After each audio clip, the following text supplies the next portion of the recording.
Bonjour à toutes et à tous. C'est l'heure de retrouver Indra et le manteau magique épisode 3 et dernier épisode. Un vêtement magique, c'est aussi un vêtement qui dure dans le temps et qui se transmet de génération en génération. Avec la marque de vêtements pour enfants Histoire Sauvage, c'est possible. Parce que les vêtements de cette marque sont amples, fabriqués avec une matière noble et bien taillée, tu pourras les porter très longtemps. Par exemple, une jupe longue à la base deviendra un petit peu plus courte ensuite. Et il suffira par exemple de déplier les bords d'une salopette ainsi que les manches pour qu'elles continuent de t'aller plus longtemps. Et quand ils seront vraiment trop petits, tu pourras leur offrir une deuxième vie en les renvoyant à Histoire Sauvage et ainsi transmettre le super pouvoir à d'autres enfants. Alors enfile ton vêtement préféré et retrouve Indra. Bonne écoute!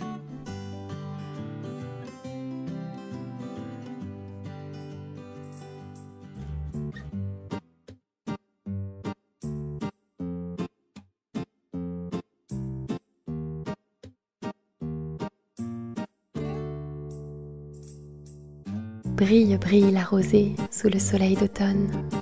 Danse, danse les foulards au bout des doigts des filles. Tourne, tourne les jupes et les robes des garçons. Les collines merveilleuses cachent un secret inouï. 3 petits bouts d'étoffe et que vive la magie.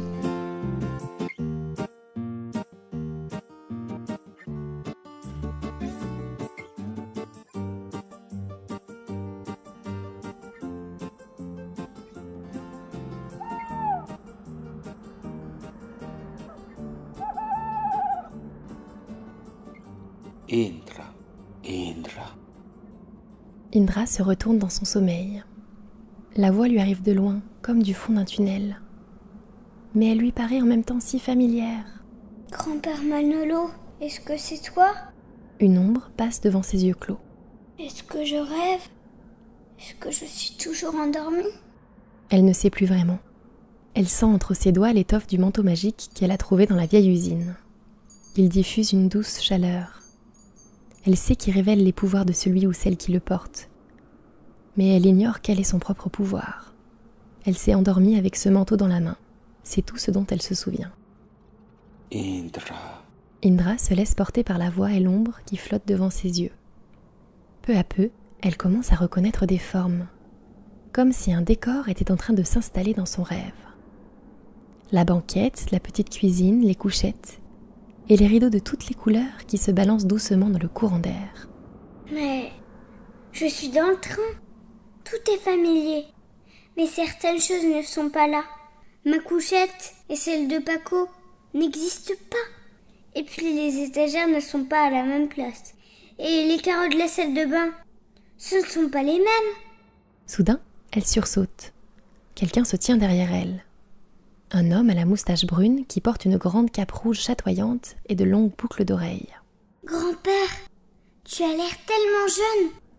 Où sont tes longs cheveux gris et ta barbe? Manolo passe à côté d'Indra sans la regarder et va s'asseoir à la table de la cuisine. Coucou. L'homme se penche au-dessus d'une drôle de machine dorée et accroche une bobine de fil tout en haut.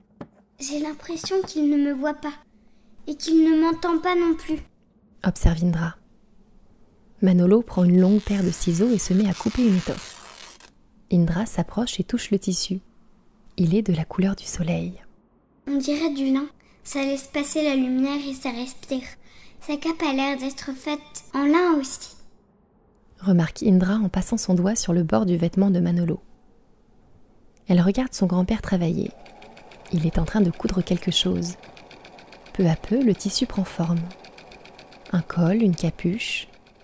Tout à coup, on toque à la porte du wagon. Manolo se lève. Oui, qui est là? C'est moi. Fait une voix grave. Manolo ouvre la porte et une jeune femme saute dans le wagon avec agilité. Elle est grande et ses cheveux sont enroulés sur ses épaules. Indra a l'impression de reconnaître ce regard perçant. Regarde, Dolores, j'ai presque fini ta cape. Sourit Manolo en dépliant l'étoffe jaune soleil. Elle est magnifique. S'émerveille la jeune femme. Merci. Il était temps. Tu es une mage désormais. La flamme brûle en toi. Lui répond Manolo. Indra a la tête qui tourne. Tout autour d'elle, tout devient flou. Le décor du train s'éloigne. Manolo et Carmen ne sont plus que deux ombres diffuses devant ses yeux. Elle se réveille en sursaut et se redresse dans son lit. Tout son corps tremble. Elle a chaud, elle a froid. Elle aperçoit le manteau qui a glissé au pied du lit. Elle se recouche. « Ce n'était qu'un rêve », murmure-t-elle avant de se rendormir. Et pourtant, toute la scène lui a semblé tellement réelle.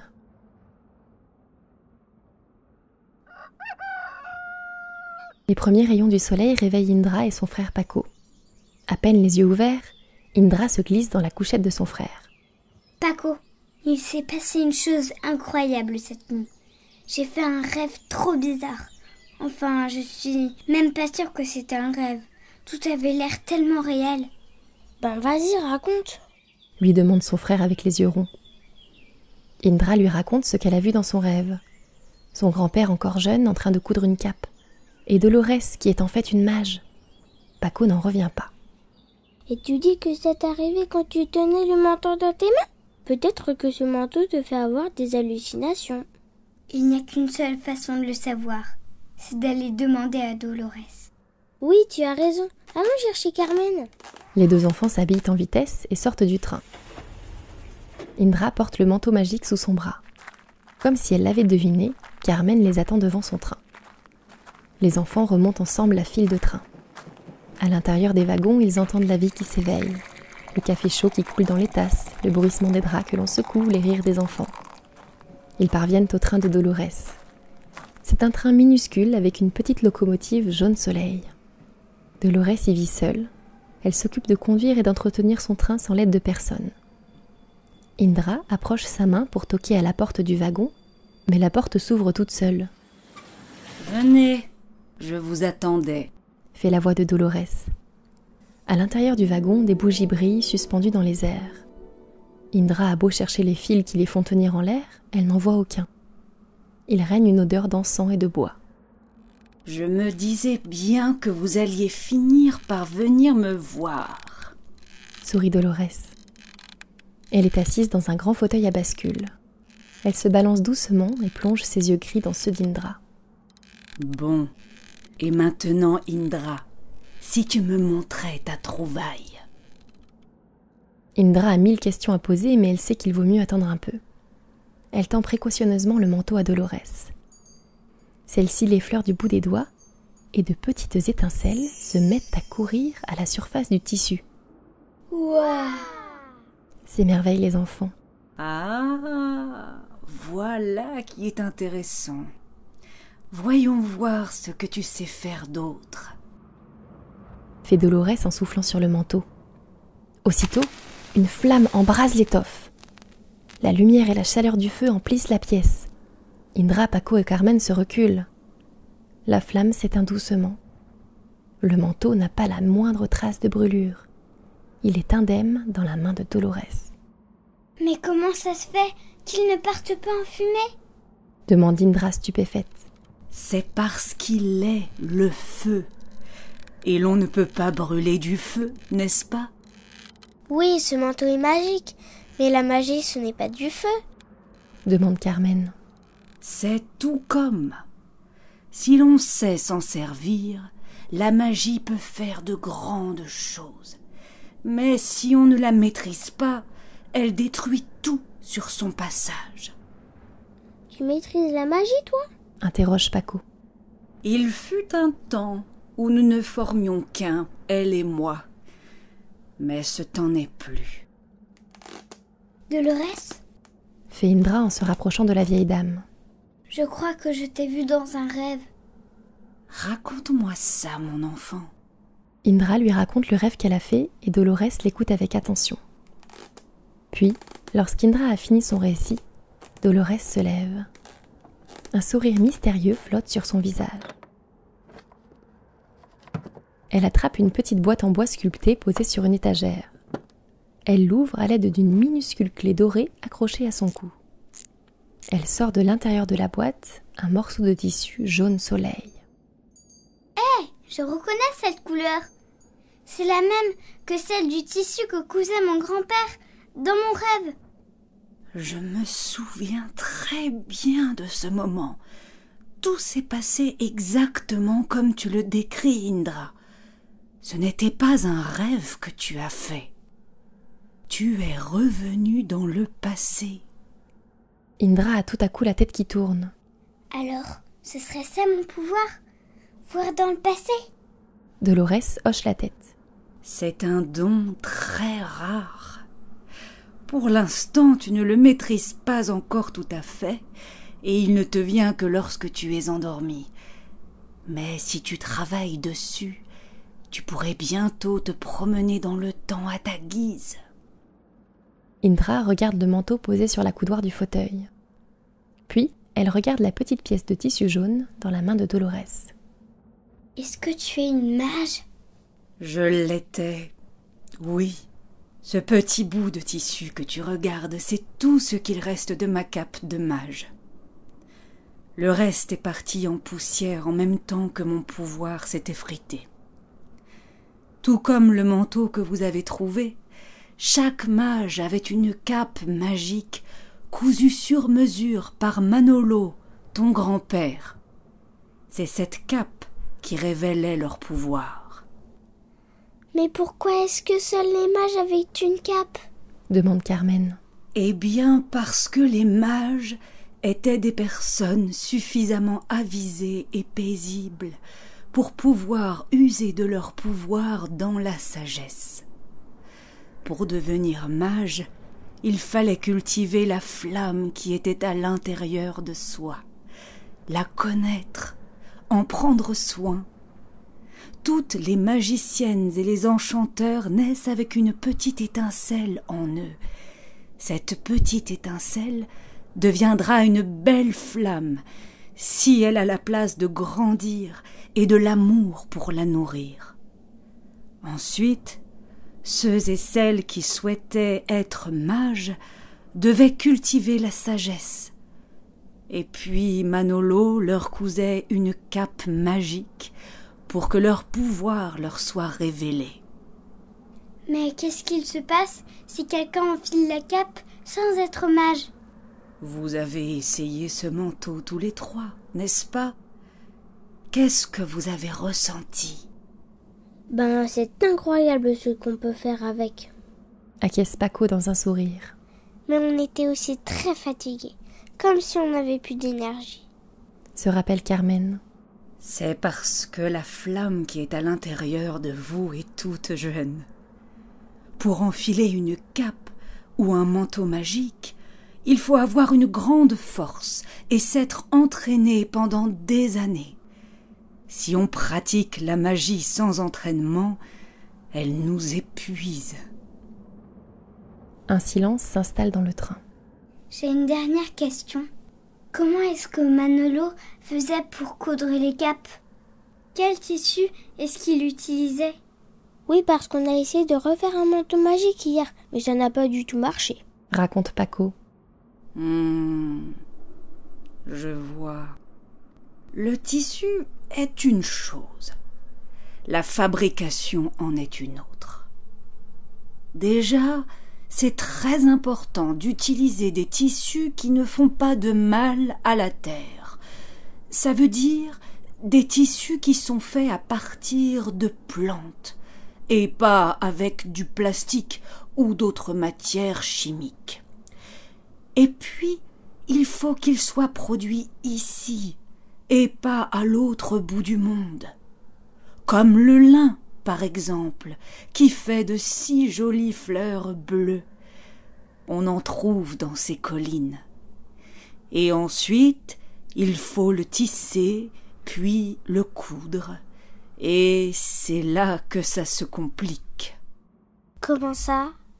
Manolo avait une machine à coudre extraordinaire.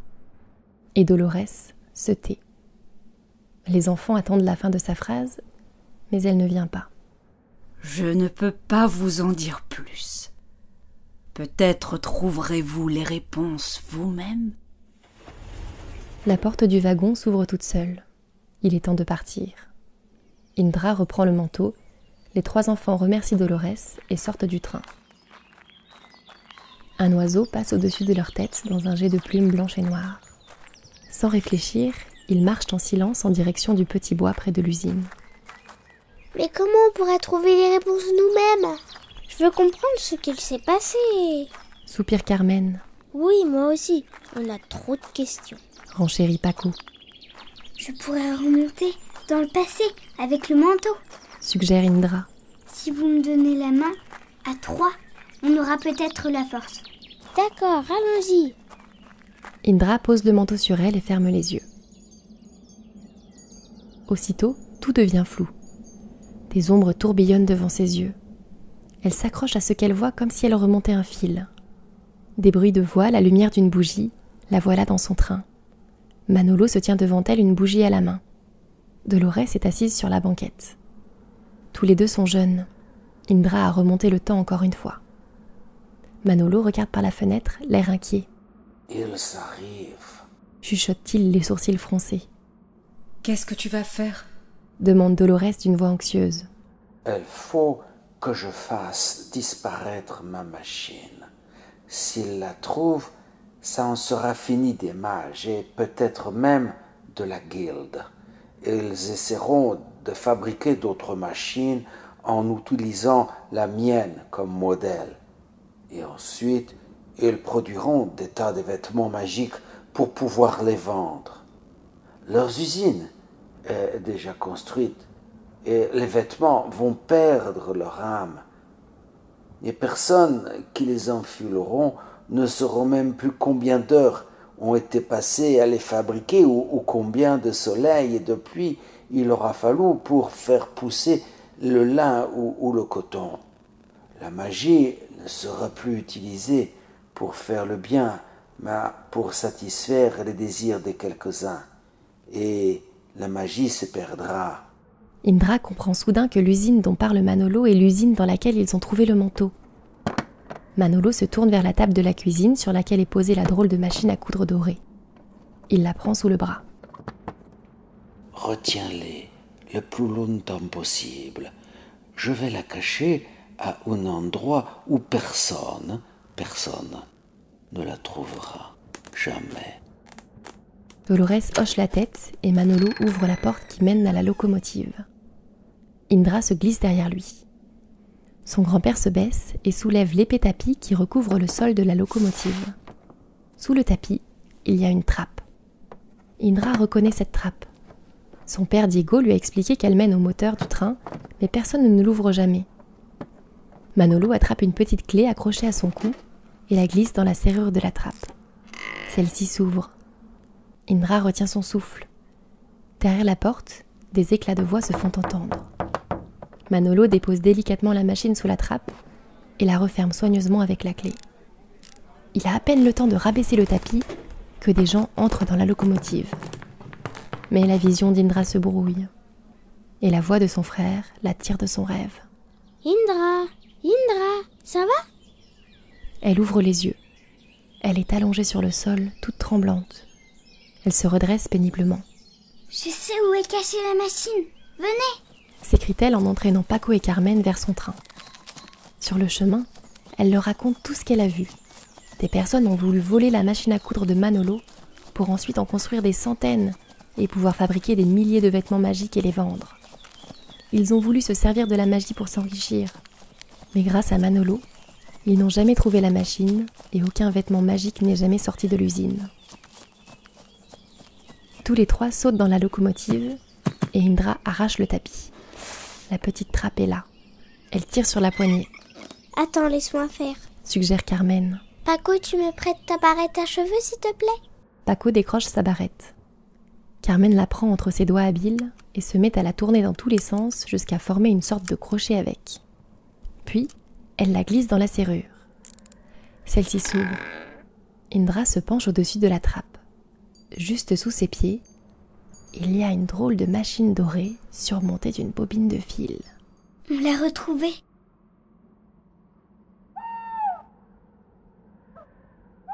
Les dernières feuilles tombent des arbres et les premières gelées blanchissent la terre. Indra réajuste sa cape vert émeraude et se dirige vers la grande veillée de la guilde. Elle ne porte plus le manteau magique depuis qu'elle a une vraie cape de mage. Une année a passé depuis qu'Indra, Paco et Carmen ont trouvé le manteau dans l'usine. Le manteau avait été fabriqué avec des restes de cape de mage. Il n'avait pas été cousu pour quelqu'un en particulier. C'était un essai. Personne ne sait vraiment comment il s'est retrouvé dans cette usine.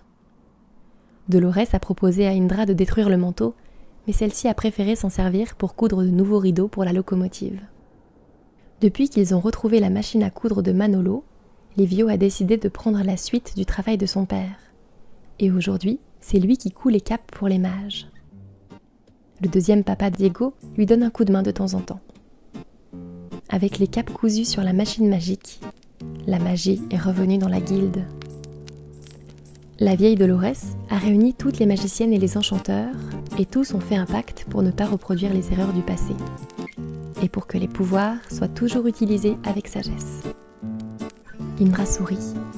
Elle avance vers la fête. Dans la nuit scintillante, les premières notes de violon tourbillonnent au-dessus du grand feu.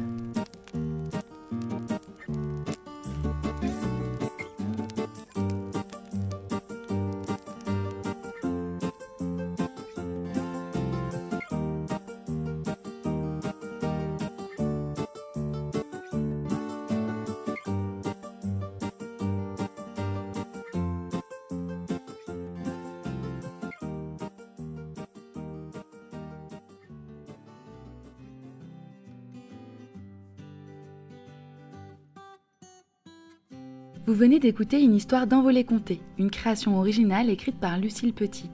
Pour nous soutenir, mettez-nous 5 étoiles sur Apple Podcast et retrouvez-nous sur Instagram à @envoléconté. À très vite!